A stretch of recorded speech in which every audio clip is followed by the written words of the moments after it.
Hello all, welcome to a presentation on CAP-DSDN, an algorithm for node co-association prediction in communities in a dynamic sparse directed network, followed by its case study of migration flow.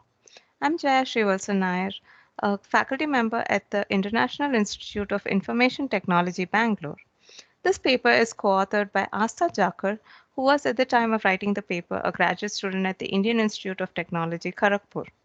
On the right here, you can see how communities in a directed network can be represented using a co-association matrix, which is a binary matrix. This work has been largely motivated by the analysis of migration flow data for refugees. Now, largely, migrants and refugees as words have different semantics, as the former is displaced by choice, unlike the latter. But in data science parlance, we represent refugee mobility as migration flow data. In the background of the Russo-Ukrainian war in 2022, the surge in the refugee population is a global problem. This photo here shows a Syrian refugee camp on the Syria-Turkey border in 2019. The United Nations High Commissioner for Refugees, UNHCR, has reported that there are 70.8 million people in the world forcibly displaced. This was in 2019 when the world population was 7.7 billion. Even though that is only around 1%, the gross count in millions makes it a global problem.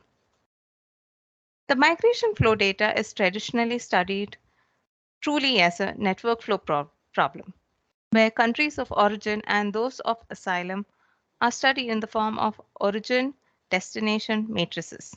Here we see that Turkey and to a lesser extent Sudan and Germany are the countries of asylum for Syrian refugees.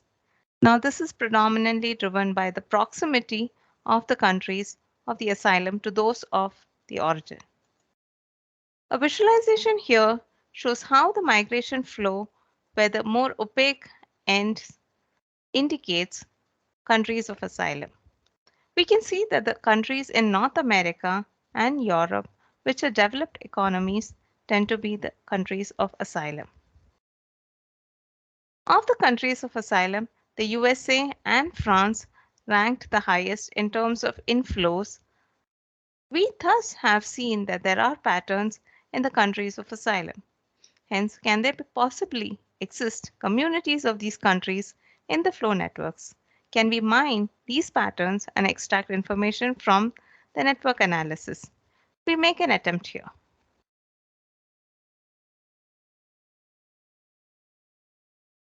Let us now characterize these networks.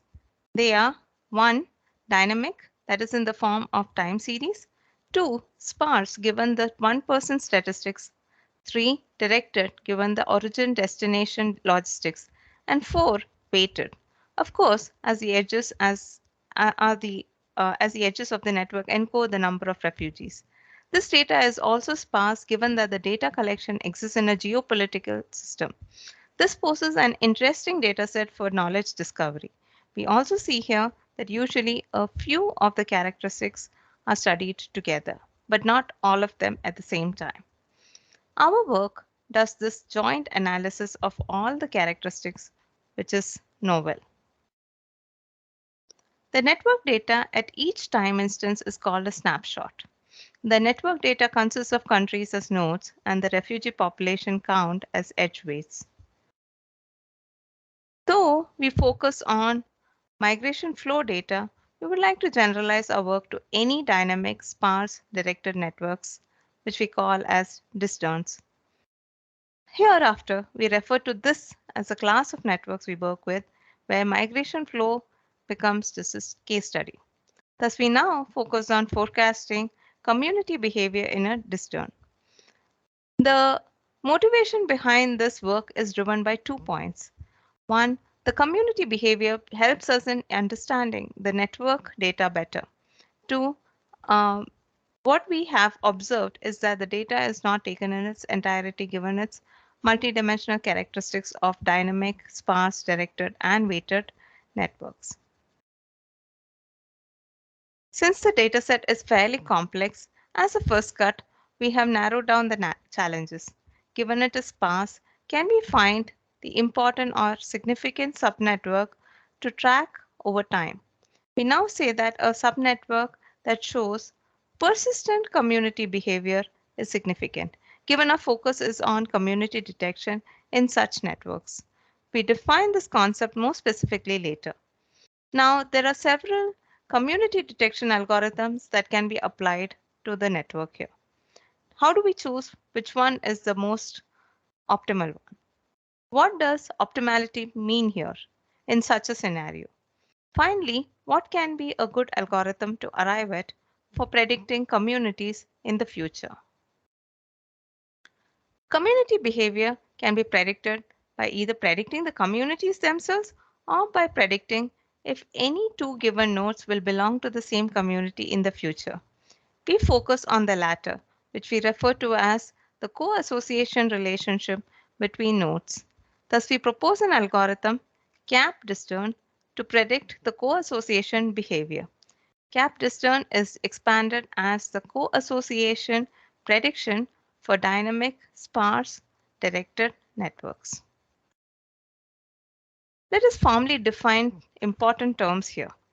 When we look at the co-association behavior between all nodes taken pairwise, they can be represented in the form of a matrix.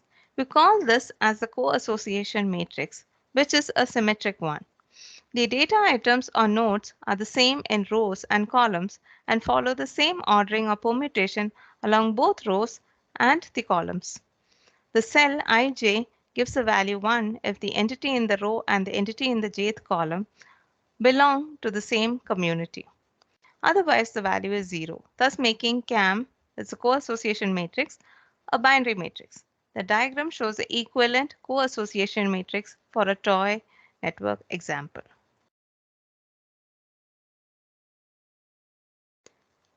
Let us also specifically mention what persistent community behavior is.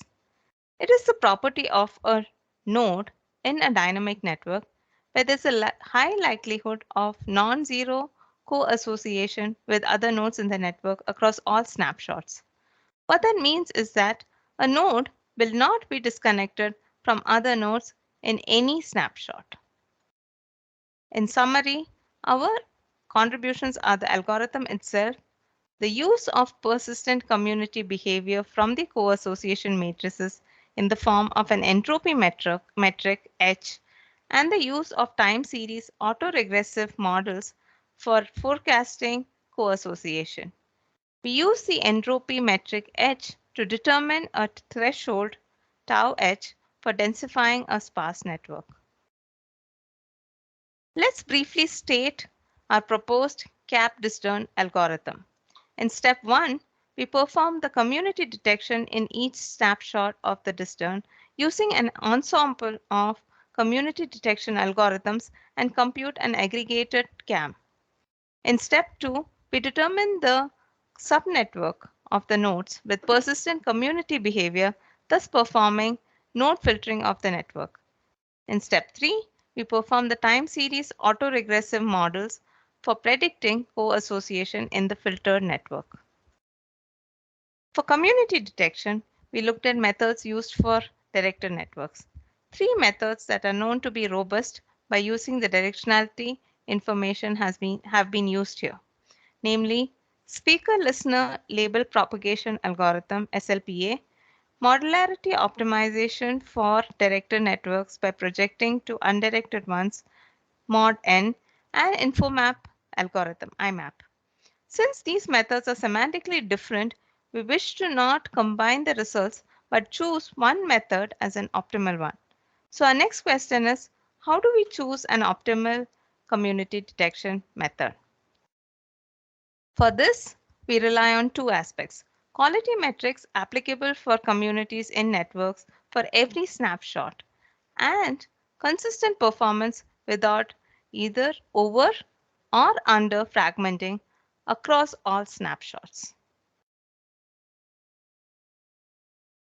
Now let's take a look at the metrics.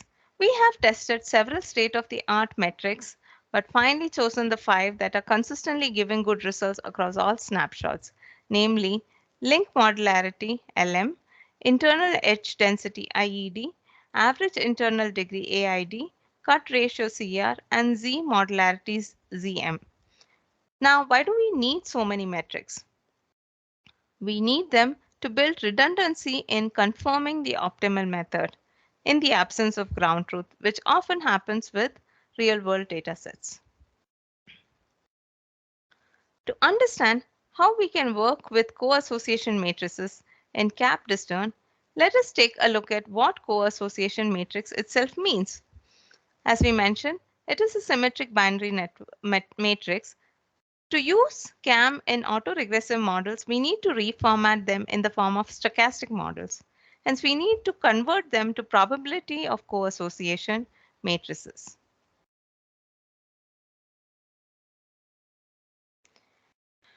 We do that by using a moving average function where there is a moving window of time.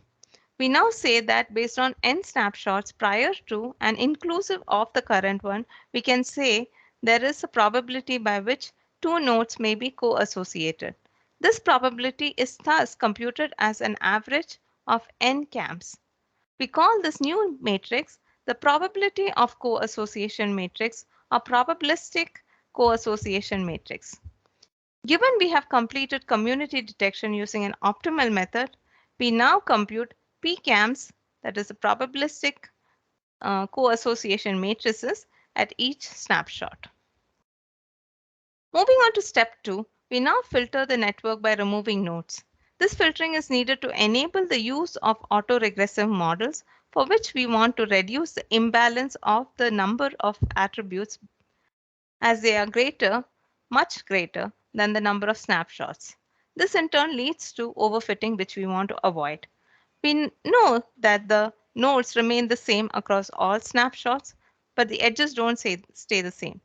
Hence, we choose node filtering over edge filtering so as to maintain consistency across all snapshots, and node filtering is applied to PCAMs, which can be again directly applicable to the original network.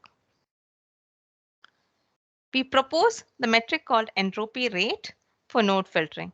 We have generated PCAMs whose time series is now a stochastic process. This allows us to have this entropy rate that is used for a stochastic process of n random variables. The significance of this metric is that it implies the growth of entropy is proportional to n, and also the metric shows that the change in the tendency of the node to co-associate with other nodes in the network. The entropy rate is a property of the node that gives the probability of co-associating with other nodes. A high entropy rate implies a low likelihood of co-association. PCAMs give likelihood values of edges, which we use to find the property of the node. The average of the likelihoods of a node forming edges with other nodes gives pi t delta t. For the ith node in snapshot t, calculated from a moving window of delta t prior to and including t. The entropy rate has an upper bound computed using Shannon entropy across all snapshots. Thus, we get the upper bound of the entropy rate for the ith node when using the moving window of delta t, given as hi delta t, as given in the equation in the red box. We find that the upper bound of entropy rate hi is inversely proportional to the tendency to co-associate. Hence, we retain the nodes that have hi less than a particular threshold. Now, how do we find this threshold tau h? We plot the number of nodes retained versus different thresholds from a sorted list of hi of all the nodes in the network. In this plot, there occurs a transition point when there is a steep decrease in the number of nodes retained when the threshold value is decreasing. Thus, this transition point indicates two different states of stability for the network. We use this transition point as the threshold tau h to filter out the high entropy nodes. Our last step in CAP-DSDN is the prediction one, using the autoregressive models. Here we choose to use two data representations of PCAMs. These PCAMs are of the node filter network and are time series in themselves. The first format is a flattened vector of half the matrix since it is symmetric.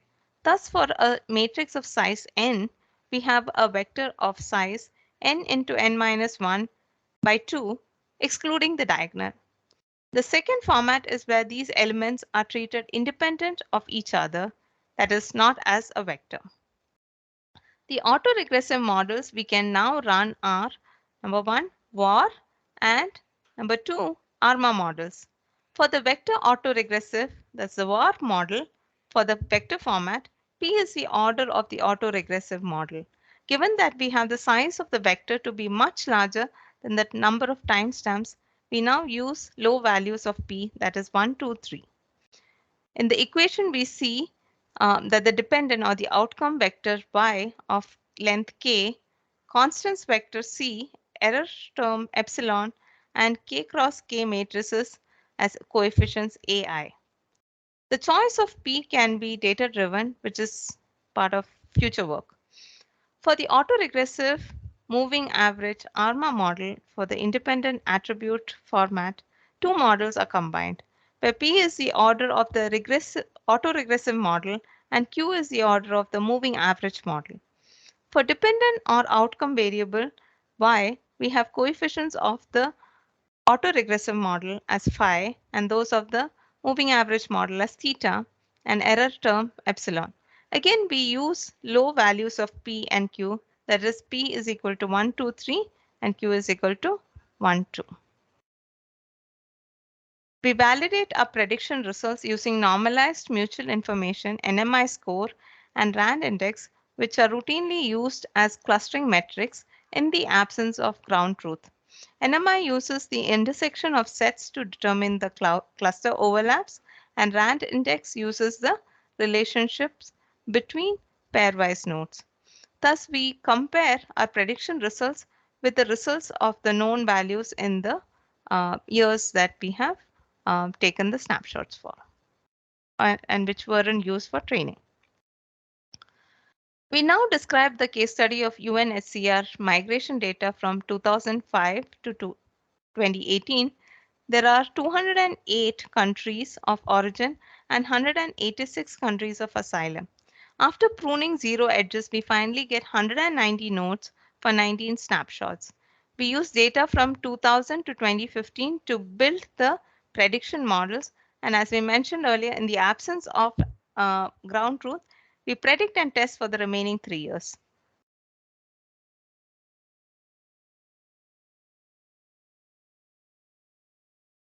These are our results of the community quality metrics used in step 1 of CAP-DSDN in the snapshot of 2018.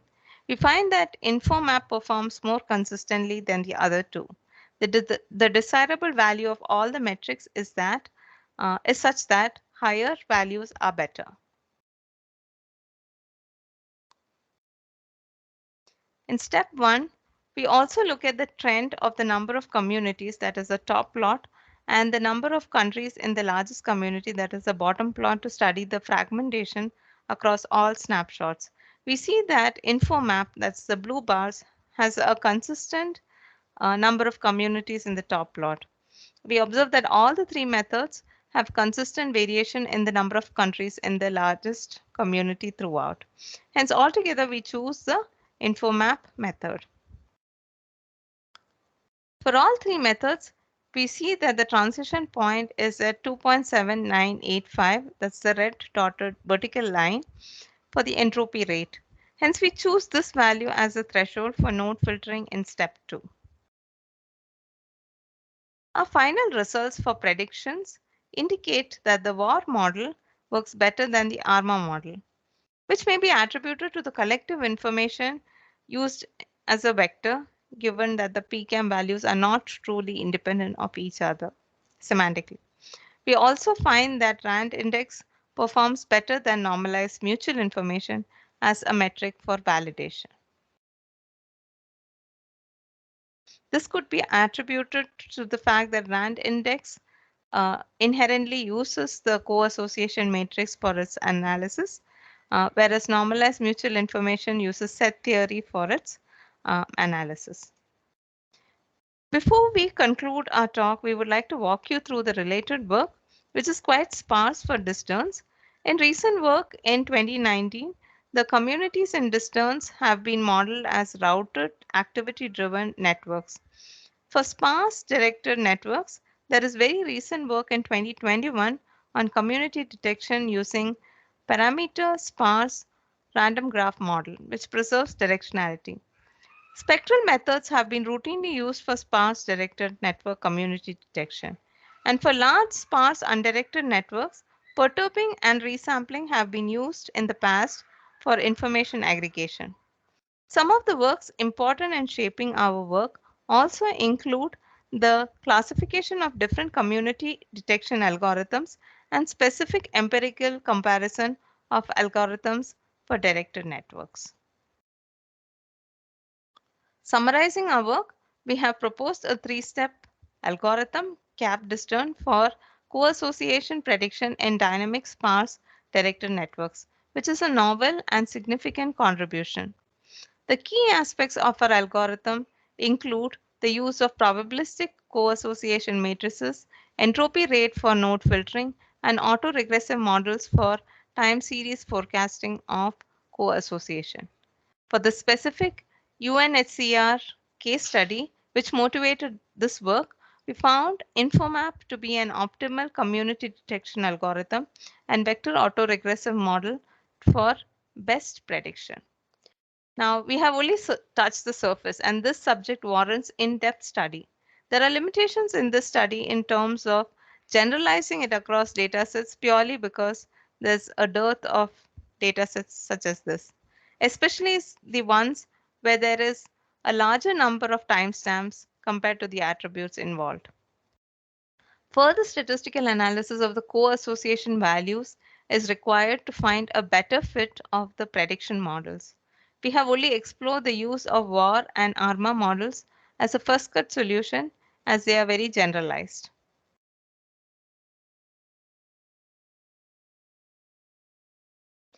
With this, I would like to acknowledge the continued support from our respective organizations and the summer internship program that seeded this work in 2020-21.